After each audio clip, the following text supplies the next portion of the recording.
Welcome to Rare Conversation. If you not depending on where you are in the world, good morning, good afternoon, good evening. I'm really excited about today because we have a terrific guest for this series, which is called Profiles in Local Leadership.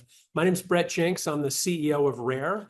For those of you who haven't attended before a Rare Conversation, just know that it's going to be an open and simple conversation. You'll have a chance to ask some questions. But right up front, let me just say simply thank you for joining us. We really appreciate it. Now, Stephanie is going to assist me in this process. Before I bring in my guest, I just want to know, Stephanie, is everyone taking this opening poll? Because I can see it on my screen. Yes. Okay. Yeah. So Yeah. take your poll, have a look, let us know. And then I'm going to, if you vote, does it then go away? Mhm. Okay, fine. All right, everyone poll is now open. We'll get back to you later with the results. So let's get started. Our guest today is Heather McTeer Toney. Heather's the executive director of Bloomberg Philanthropy's Beyond Petrochemicals campaign. She has decades of leadership and service, which began when she was 27, when she became the first African-American, first female, and youngest person ever elected mayor of Greenville, Mississippi. Under Heather's leadership, the city emerged from significant debt and made some significant investments in sustainable infrastructure.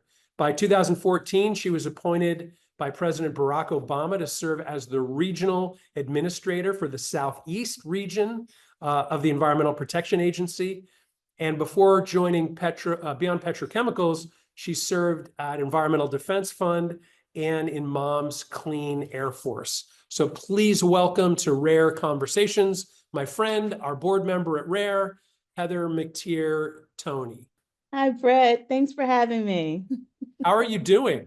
Oh, good. I'm actually out on the West Coast today, and it's been a beautiful time to see different parts of our country. My family and I just finished celebrating Easter Resurrection weekend. It had a great Earth Day yesterday, and I got to see sinners. So I'm feeling pretty good today. You are indefatigable and optimistic as ever.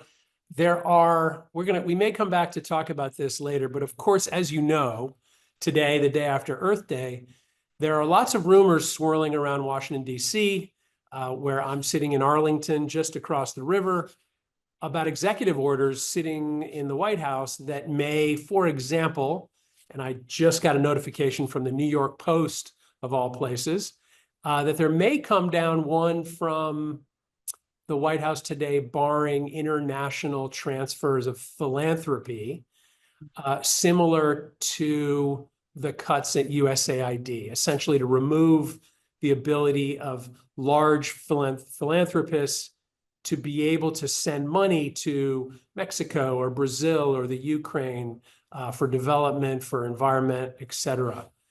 Are you hearing these same rumors, and how is that? What are you hearing within the civil society, your friends and colleagues?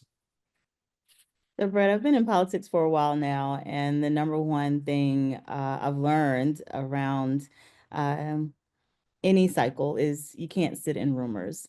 And doing that takes away from our ability to do the work. So we assess, but the important piece that all of us really need to focus on is how do we achieve goals? How do we really focus in on solving the climate solutions in the places in which we sit and keep people focused on achieving those goals? So that's the thing that I come back to every single time, even regardless of what I may hear. I come back to how are we meeting this moment and this opportunity that we have to really draw attention to stopping petrochemical build out in the regions where we know there is an overburden and truly overpolluted community, because they can't live on rumors. You can't breed that. We need to have processes and support people in spaces where we're really addressing the problems that meet people where they are every single day. So that's what I focus in on, and that's what I encourage others to do. Okay, great, great. I appreciate it. We are not rumor mongering here. We are, however, making sure everyone knows in case anything's coming so that they can be prepared. All right, let's jump in. We are going to talk about Beyond Petrochemicals. And one of the reasons I wanted to have you on this little program is so that we can learn a little bit more about your work at Beyond Petrochemicals and your partnership with Mike Bloomberg, and what your goals are, what you're trying to establish. But before we dig into that, let's get to know you a little bit. So we're going to go back to 2003.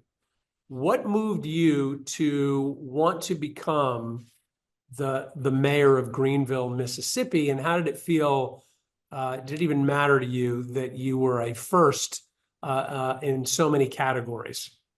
Why'd you do that job? It's fun to even reflect back on that time. I was born and raised in Greenville, Mississippi, so I'm a Mississippi Delta native. And my parents came to Mississippi as a part of the voters' rights movement.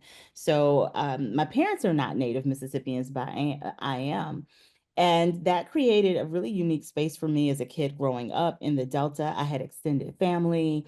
I had people who literally raised me because my parents didn't have sisters and brothers that were around. And the way that I connected to my hometown was just as one of everyone else. But that was also the same thing that urged me when I came back home originally to practice law with my father. I saw that there was this deep void and need of people feeling that they were not being heard and being served. And the Mississippi Delta is a really special place. Most people know it for extreme poverty, or they know the history around what has happened with agriculture and cotton and soybean and farming. But the beauty of the space, the physical geography of the Mississippi Delta is so unique, and I saw constantly how it was being used. So when it came time to another election came up, and I've been working in the background on a lot of elections. Again, I was that kid sort of in the back of the room with my parents when they would go to any kind of political meeting. I was the kid that was wrestling up the papers, stapling stuff wrong.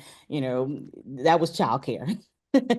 So being in that space, I heard constantly how people needed, they wanted leadership that looked like them, that felt like them, and that knew the concerns. So I said, why not me? I genuinely went to leaders that I sat in their living rooms and physically on the floor at their feet to understand what were not only the deep concerns, but what were their dreams and solutions for our community. And in that, found that people really believed in their future, which I was. I was the kid that had been raised and, they'd watched at band practice or taught at Sunday school. And if not belief in your own community and your own, then what are we really thinking and doing the work for? So that is how I came to the space of saying, I'm going to run for mayor. It was not without its challenges and problems. Back in 2003, I sat through recounts. So just seeing where our politics have been in the past few years, I feel like, oh yeah, I've been there. I know what that feels like to sit in a room and have people recount each and every single vote just to see whether or not you actually won. And I know what it means and feels like to have the hope of a community sitting squarely on your shoulders and not knowing what in the world you're going to do. Um, it's what creates, for me personally, such passion of public service and leadership. I always say that I'm a recovering politician because I've been out of politics in an elected and appointed position for a few years now, but I never disconnect from local leadership and being supportive, particularly in the space of climate. And I think that's where we are today. I want to be what I wish I had, which is not only a sounding board, but a way to translate and have conversations about climate justice, environmental issues in diverse audiences, helping local leaders and communities understand what are the issues, and at the same time, bringing hope, bringing a sense of collaboration, and bringing the idea of better tomorrow, because that's what got me where I am. So before you were working on petrochemicals, before you were working on climate, in 2003, when you became mayor, what was your platform and what role did environment have in your platform? It was about the community and people and jobs. It's the same platform that we uh, hear and see today. How do we make life better for the people that we love and that we live with, and improving our communities? And in Mississippi and the Delta, it was about jobs and economy and growth and being heard, being seen, and being visible, working together. That was the platform. And I did not have climate as a core issue in the platform. Ooh, surprise. And so often, there's I get this question like, how in the world did you end up working in climate advocacy? Lord knows my father asked me that on a regular basis. Like, how did you get here? And it was this understanding that it's such a foundational element to get to the things that the community wants. So I was working on water issues because it was an economic development and job issue in my community. Greenville had brown water. We also have what was Uncle Ben's. It's now Mars Food. It's Mars Rice, but the Ready Rice factory was in my community. So all of those bags of white rice, you can't get white rice with brown water. There had to be some things that were put in place to make sure that the companies were able to do business, and we wanted to encourage that. So I sort of fell into these issues of water, sustainability, economic development, health for the community, and drew the attention of Lisa Jackson. So Lisa Jackson had just been appointed by President Obama as the EPA administrator, and she was doing a tour of all of the communities. And we had been on the front page of the Washington Post. She came to my city and wanted to take a look at the systems to see what our needs were. And she pulled me to the side and she's like, you're working on environmental justice issues. And I said, no, I'm not. She said, no, actually, you really are. And it both inspired and angered me, because I could see clearly how our community had been used in a way of showing the face of poverty, showing the face and the impact of neglect from economic systems, without the benefit of looking at where there were opportunities and climate and environmental opportunities that we could build on to both adapt our community, but also look at economic development and address vulnerabilities in a way that we hadn't even thought of. So it was through that interaction of me seeing economic development as a climate issue that I really began to just dig deeper into, what is this whole climate and environmental thing? How's it impacting the constituents, my friends, my neighbors?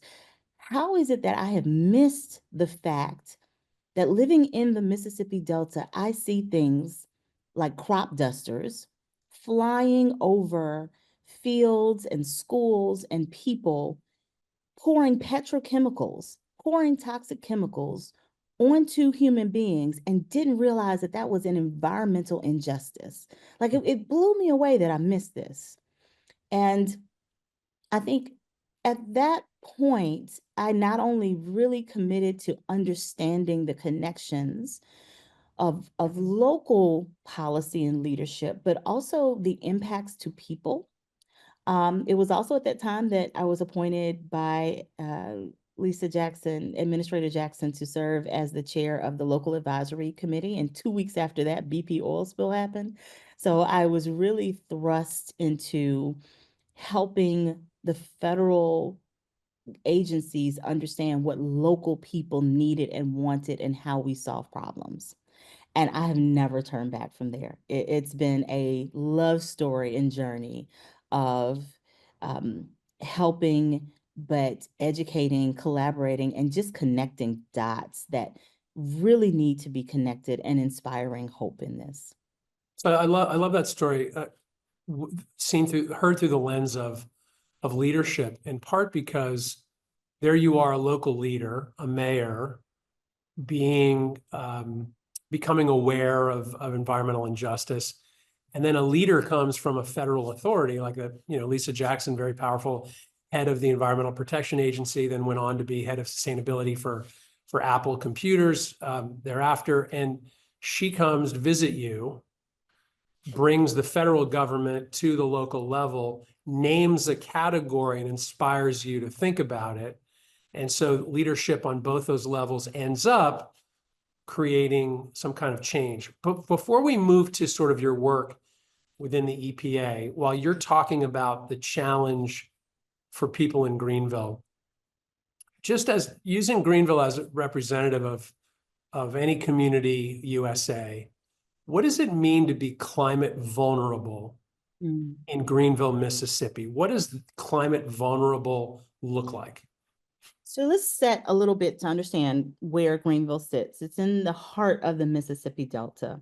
So if you think about where Louisiana, Mississippi, and Arkansas meet, Greenville is right above that little tri-state area. There's a bridge that connects Greenville and goes across the Mississippi River to Arkansas. So it is a place that's not only deeply saturated from an environmental perspective of the different kind of geography. You've got water, trees, a lot of flat, very fertile land. You also have different states, different cultures, all mixing in that space together. But the onset of the river and the power of the Mississippi River for people who live there never goes unnoticed. And as there are more extreme weather events, more onsets of how climate is impacting our actual geography and regions, those are climate vulnerabilities to people who live in that space. So climate vulnerability for Greenville looks like what happens when the levees, the water rises on the levee and the water seeps under and creates huge sinkholes. That's a climate vulnerability because the pressure of so much water in the river or the lack of water in the river, knowing how water moves and flows underground, creates big spaces throughout the city of having potholes. Now, your average person just says, oh, the street needs to be fixed.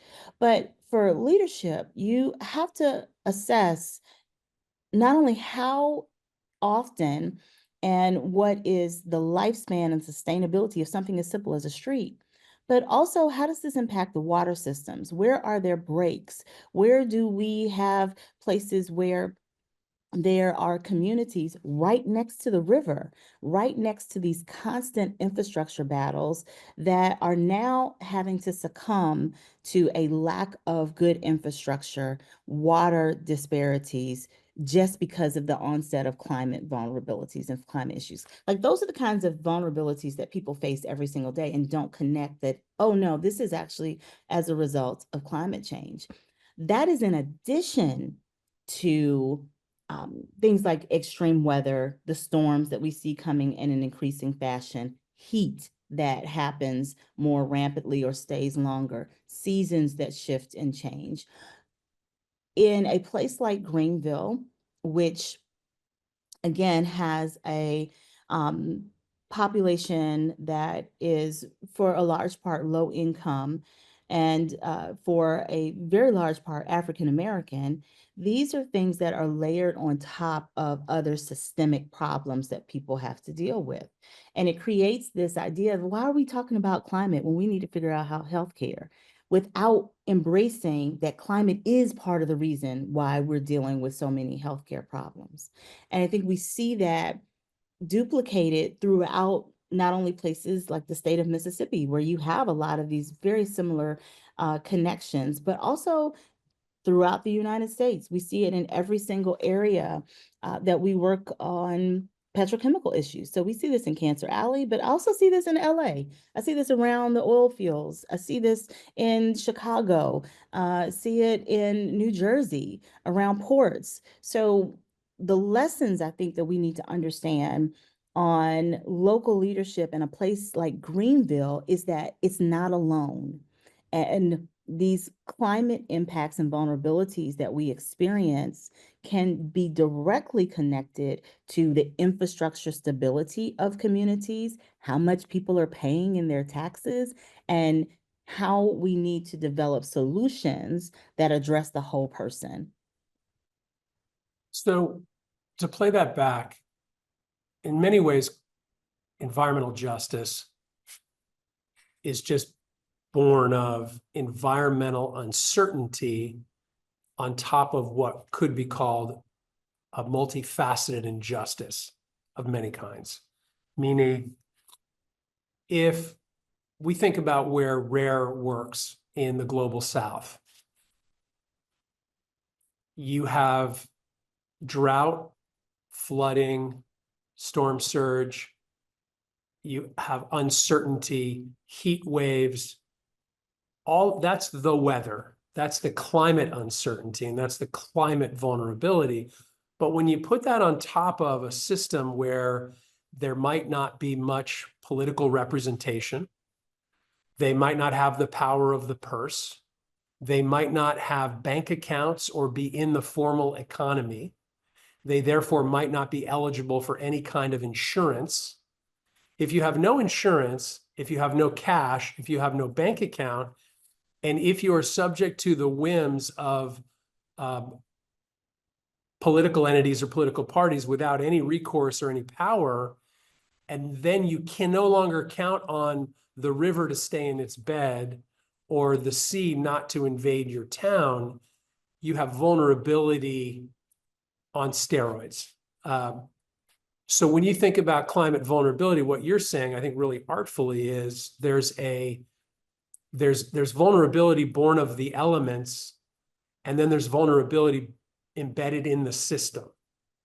Yes, I think, and I'm going to add one more to that, because in addition to the systemic vulnerabilities, and these are things that people that's placed on them, it is the system of Jim Crow in the South was something that was placed on people that then again adds to those environmental and climate vulnerabilities. You can't control the weather, but it's a little bit worse when you're in a system that puts you last in line to get any of the benefits.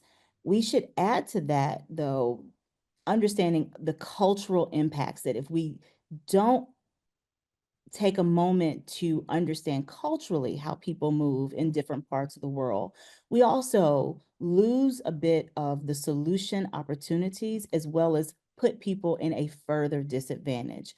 So for example, people who are in Native American culture have a particular way that they believe they should move on the land, or how we should protect the land, and we ignore their cultural ways of ignore and not respect what their history says and how they move. It becomes a climate vulnerability to their health, their well-being, their mentality, their ability to not only be and exist, but thrive in a space. And it's the same thing in Mississippi. It's the same thing in the Mississippi Delta. It's the same thing around the world in different constituency groups. Ignoring the cultural impacts and respecting that as a part of a potential vulnerability, we lose a part of a potential solution. I've been reading in preparation for Rare's board traveling to Mozambique and to Rwanda. I've been reading a book that's too long to recommend, but it's called The Biography of Africa, and it's an 800-page nonfiction book by John Reeder.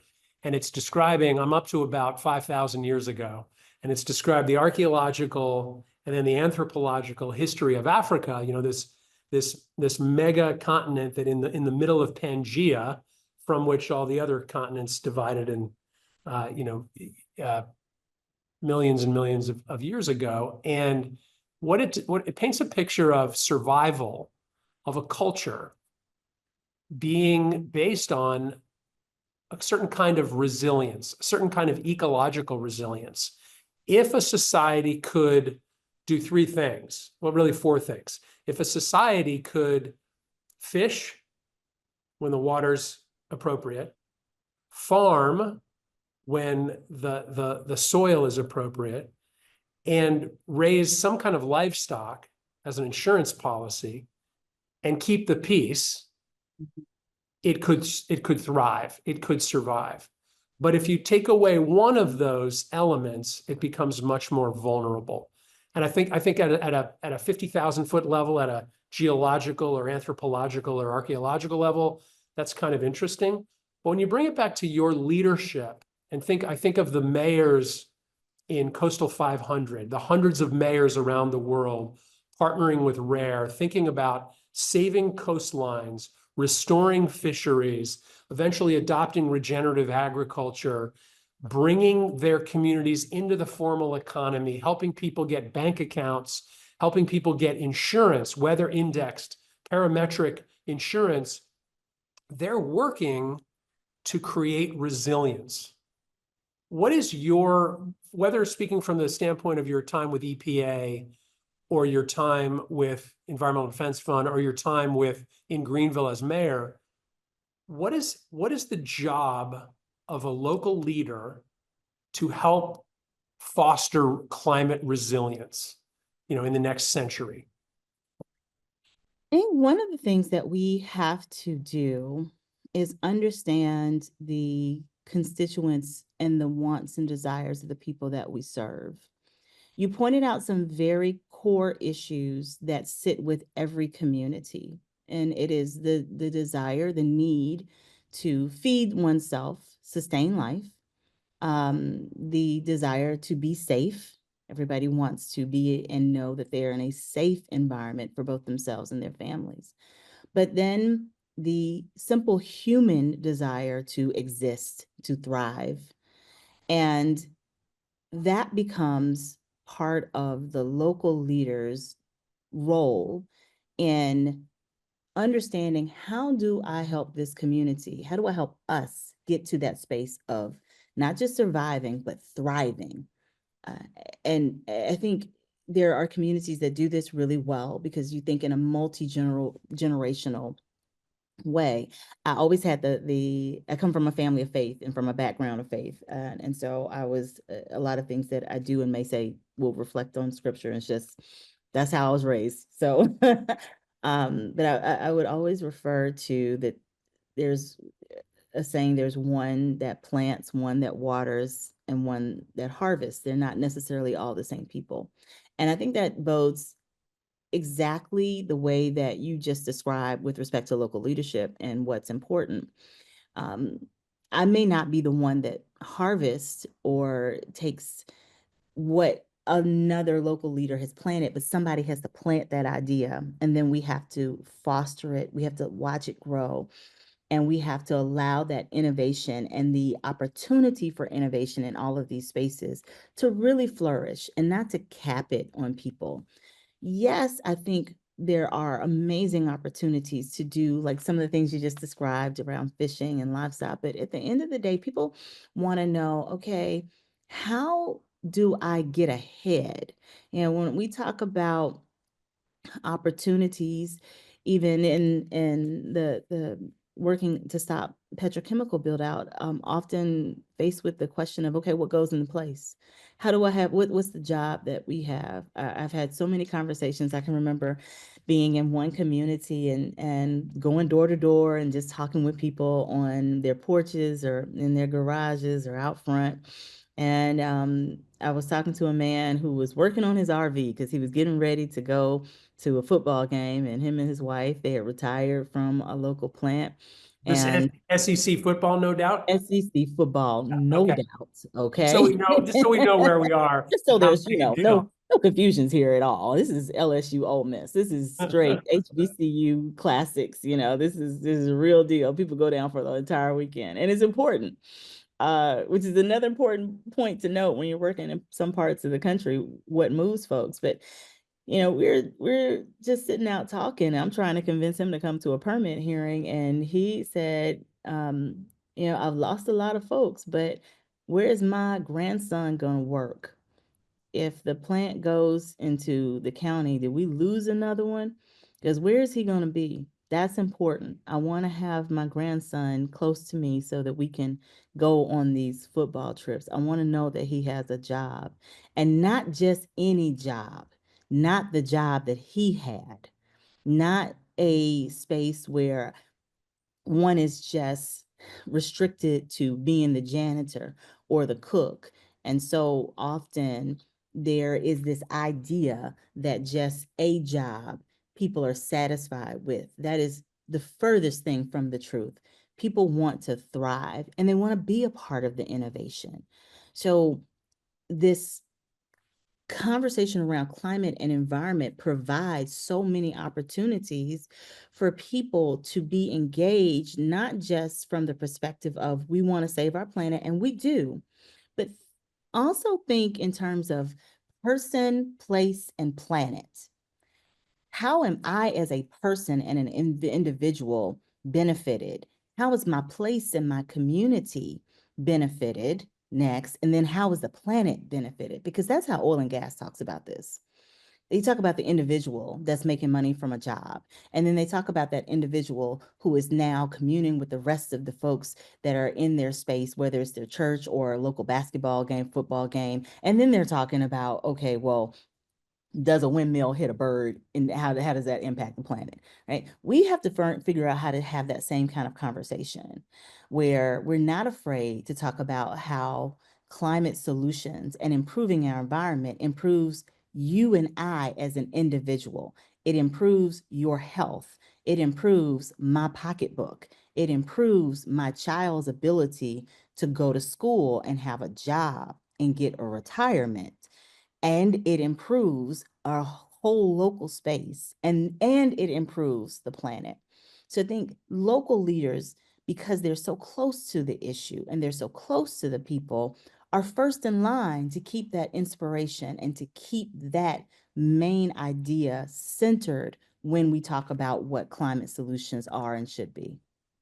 So you're talking about narrative now, and the important role of a leader is to craft the narrative, or at least to make sure there is a strong and compelling narrative. So there's also the question about the messenger. And so let's jump to Beyond Petrochemicals. When you think about Beyond Petrochemicals, first tell us what it is and why it exists, and then tell us a little bit about why narrative matters, why it's so critical to the cause. So Beyond Petrochemicals is a campaign to stop the build out of over 100 petrochemical facilities that are proposed to be located in places that are already overburdened and overpolluted with petrochemicals and other toxic pollutants. Unfortunately, most of the places where these are proposed are in 3 core regions in the United States. We find them in a place that a lot of people know as Cancer Alley. So it's a stretch of the Mississippi River that's really inundated with toxic chemical and petrochemical plants. Then there's the Gulf, Texas area, Houston, the shipping channel, one of the largest petrochemical corridors in the world.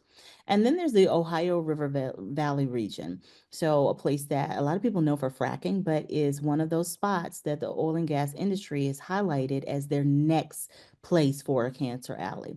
So we find that the majority of petrochemical companies are looking to these spaces. And if you don't know what a petrochemical is, it's really easy. It's a chemical made out of oil and gas. It's exactly what it says. And it's the base of what you need to make plastic. Now, the industry would have us to think that we need more plastic for climate change. But the reality is they already produce more than that, more than enough for any need, plus a whole lot of things that we don't need. So this idea of creating more plants doesn't get us to a space of resolving anything in a climate crisis. If anything, they become more of a threat, because petrochemicals are a threat to increasing climate emissions. They are a threat to our actual geography, our environment, to the water, to the land. And then they're a threat to our public health. So if you've ever been to South Louisiana, you've seen these big, huge facilities that span miles. and all to make more plastic pellets, all to make more petrochemicals that are in every single aspect of our body unnecessarily. That's what we're trying to stop. I think of us as the Avengers. I'm a big Marvel fan. I'm a comic book fan, and Rare, Brett, you know this because of my work with Rare. I love storytelling. And I think that it's one of the most powerful ways that we not only get out what is really happening, but help to change behavior and social norms so that we can move into this space of sustainability together, but also hearing and knowing the same message. So, the important role that we have right now is making sure that the message is one that is real and that it is true, and that the messengers, those are the frontline communities that we work alongside, the folks that have been fighting this fight without resources. It is that space that we get to be in. And um, Beyond Petrochemicals is a function. It was originally and initially funded through Bloomberg Philanthropies. And if you are familiar with like Beyond Coal and Beyond Carbon, Beyond Petrochemicals too marries the data and the science with people so that we're getting the real information out to folks that are decision makers, and we're standing alongside and supporting those who say, stop poisoning us. We are not your sacrificial lambs. It's important work to do right now. As you can imagine, it's also extremely hard, but I like to think that there are spaces that we bring hope to this, and it's worth us doing. There's thank you for a great intro to your work. And I think people are familiar with, the rising use of plastic and the phenomenon and forever chemicals, plastic in our bodies, et cetera, plastic in the ocean, plastic in our cells. I mean, this crowd on this call is certainly aware of why that's also important. But clearly your work got a lot harder after this last election, because there's now an administration promoting more drilling, more fossil fuels, more coal, more plastic, more investment, less regulation. So with as I recall, watching the Bloomberg folks put together with Sierra Club Beyond Coal, they really had the wind in their sails because the price of natural gas was so high that it started to make the economics of future coal-fired power plants look unappetizing, unappealing economically. Natural gas just became a lot cheaper than coal.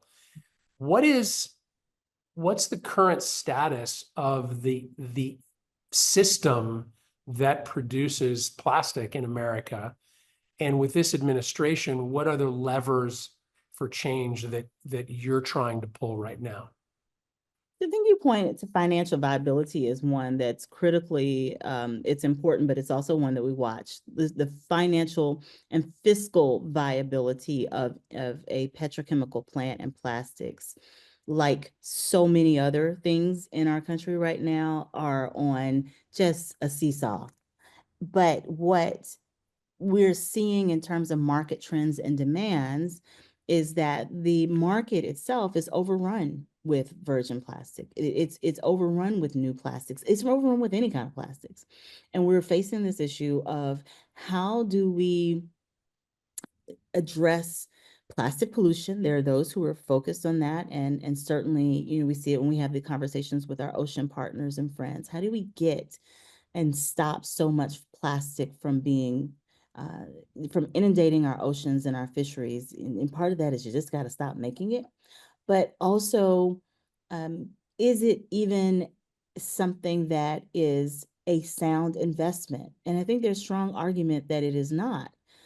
For one, there is so much production and so much overproduction around the world that it doesn't make sense to continue to invest in properties and you don't know whether or not it's even going to be an alternative that the market itself will take and embrace. I also question, and I'm still looking at this, so I can't we'll stay tuned to this one. But I am struck also by the proposals of plants that are inundating the same spaces where we see extreme weather events occur over and over and over again. It does not make a lot of sense from an insurance or an investment perspective to site a facility in a spot that is on the same track that a hurricane has come over 15 times. Like that in and of itself just seems like a bad decision.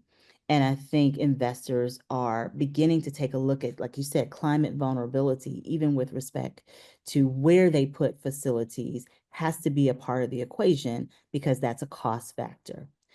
That part of the argument is something that we do work and research to understand how that is a cumulative impact with public health, the financial viability of a plant, and really justifies what people have been saying who live there over and over and over again, even without any resources and without any data. They've been saying this costs us money. When a plant comes in, it is not only increasing the pollution, which increases the health impact to our community, but the taxes that get waived from bringing in a new economic development are taken away from our children. And we see it when a school has to close because a plant wants to have a site. I wish I was making it up, Brett, but this just happened in South Louisiana within the past 6 months. So people are saying, this is really our lived experience. The numbers are just justifying what we have been going through for generations now.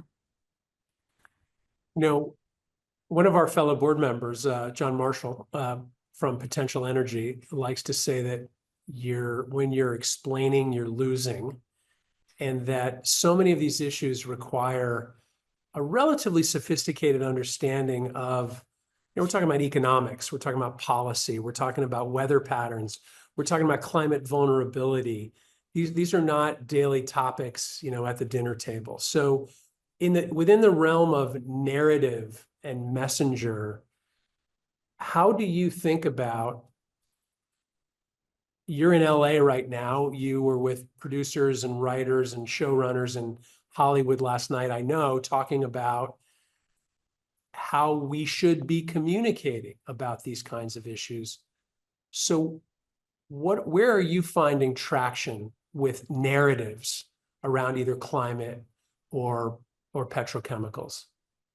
It is the fullness of who we are as the characters in the story. And it's one of the reasons why I wrote my book. I wrote Before the Streetlights Come On, Black America's Call for Climate Solutions, because we're not seeing ourselves in the solutions. You don't see ourselves on camera in terms of what are the underlying climate impacts that we deal with every single day. So in a show that has nothing to do with climate, I'm always curious or looking at, okay, is it placed in Louisiana? Are you showing a facility? And if you're showing that facility, is the smoke coming out of that facility white or black? Because nobody wants to see a facility and a quote unquote job in the background with black smoke coming out of it. They're going to create it such that it looks clean. But the reality, if you talk to somebody and know what's happening in that space, is that it's not white smoke coming out of there. There are emissions that are coming out of there. That's dangerous. Where are the hospital scenes in an ER movie that show people who are coming out of kids coming from school who are having an extreme asthma attack because there's so much pollution in the air because they had a flare at the local plant? If you are in any emergency room in these spaces, the people in the emergency room know because their friends and neighbors work at the plants, because there are systems that go off. So they know when they're going to see an onset of kids coming in or people coming in because of something that's just happened. That's the kind of thing that we have to see, I think, in our characters. And to take away this idea that climate activists and environmentalists look one way.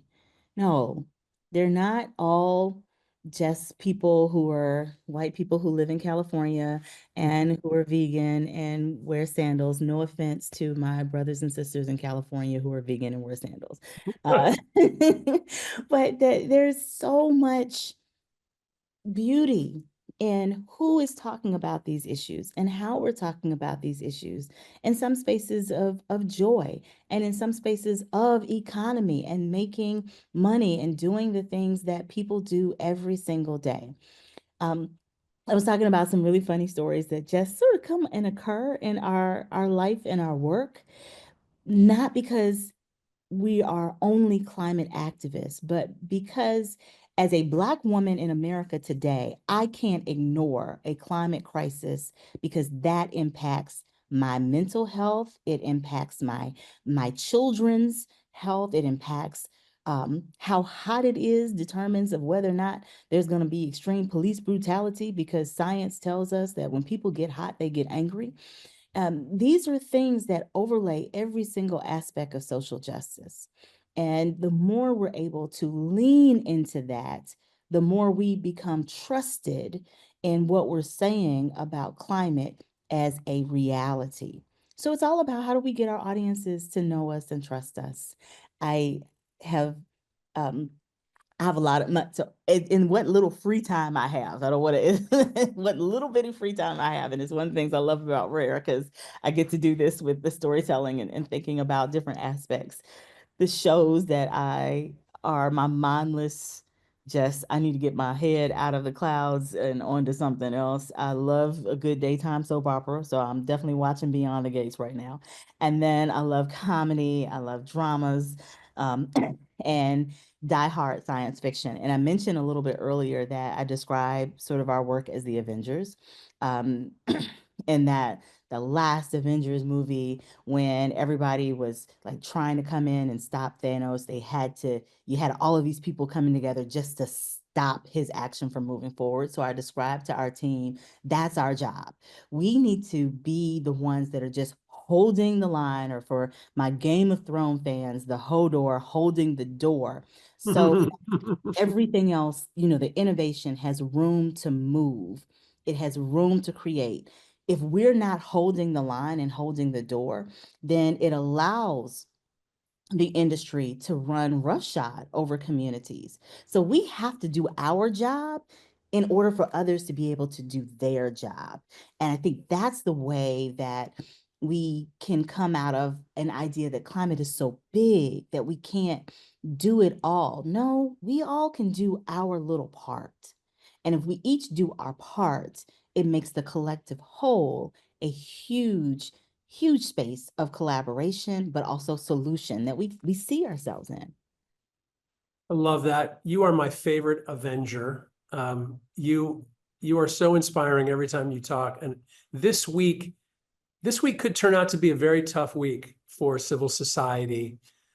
This week could start to feel for people who have been privileged enough to be in the civil society, in the NGO space, in the philanthropy space, who have not necessarily had to fight for their own rights in the past. It's starting to feel like, and these could just be rumors, but there may be a major threat to civil society as we know it. And so I want to close by just asking you, as you think about the uncelebrated, pretty incredible history of Black female leadership in America on social change, what is it that you would want everyone to know about the legacy of female Black social change agents and what to look forward to in this time when being a scientist, being an activist, being a person of color, being a Caucasian promoting diversity, equity, and inclusion is all potentially on the verge of being verboten in this country? Why should we not throw in the towel? Final word to you, Heather. The towel is not yours to throw in. So you don't have that space to be able to give up because it's not just your towel. It's not just my towel. And I think of a quote from Audre Lorde that I used when I was writing, but it's often what I reflect to in moments of what do we do next? And Audre Lorde, a noted Black feminist, author, social advocate, and leader, said that the master's tools will never be used to dismantle the master's house. And I love that quote because it reminds us that the systems that created the problem are not necessarily the systems that we may use to solve the problem. And Black women have always had a creative and unique way of thinking about multiple solutions that keep us in the game, whether people see us in the game or not. So in this moment of, for some, a lot of anxiety and fear, I reflect on the people that have been in my life and in my history, and being from the Delta, Fannie Lou Hamer. And as a mayor, I was so grateful to have space and place with Unita Blackwell, who was the first Black mayor in the state of Mississippi. And to sit and to listen. And I am constantly reminded from folks like Ms. Blackwell, who's now passed away, to Lisa Jackson, who I just mentioned. We don't give up. That's not what we do. It's not even in our menu of options, because if any one of us had in the past, we would not be here. So I don't even have the privilege or the right, or go back and say, you don't have the towel to throw in the first place. So it's not an option. We get up, we figure out what and how to move next. And then whether we move quietly or we move loudly, we just move, because forward is a pace. Love it. Thank you. I want to know if we have time for questions, and if there are any questions, and if not, we can wrap. Yeah, we actually have, I think most of the questions have been answered Okay. pretty comprehensively, and we are pretty close to time. So if we want to wrap. All right. So then thank you, Steph. So Heather, look, let me just wrap by saying thank you. It's always a pleasure. I get goosebumps hearing you talk about the past and the future. Thanks for continuing to inspire us. And thanks for volunteering on RARE's board of directors, because you really make a big difference. And I can already see here you're a hero to certainly not just people on this call, but to many of us. So if you want to learn more about Heather, you want to learn more about Beyond Petrochemicals, you can visit the website. We're dropping it into the link here, beyondpetrochemicals.org. Check out RARE's webpage. There's a bunch of new stuff about local leaders and local leadership, as well as climate resilience and climate vulnerability at rare.org. And let me just plug our next RARE conversation, which will be May 5th, Cinco de Mayo. And that'll be with the Blue Action Fund's Marcus Neig with Rocky Torona from Fish Forever. And they're talking about financing hope for coastal communities, where again, there's a couple hundred coastal mayors from around the world who are now working together with RARE to make sustainable coastal fisheries the new norm. So with that, thanks for a great RARE conversation, Heather. Wishing you a great day and safe travels. Thanks so much, Brett. And thanks, everybody. Cheers. Bye all. Bye-bye.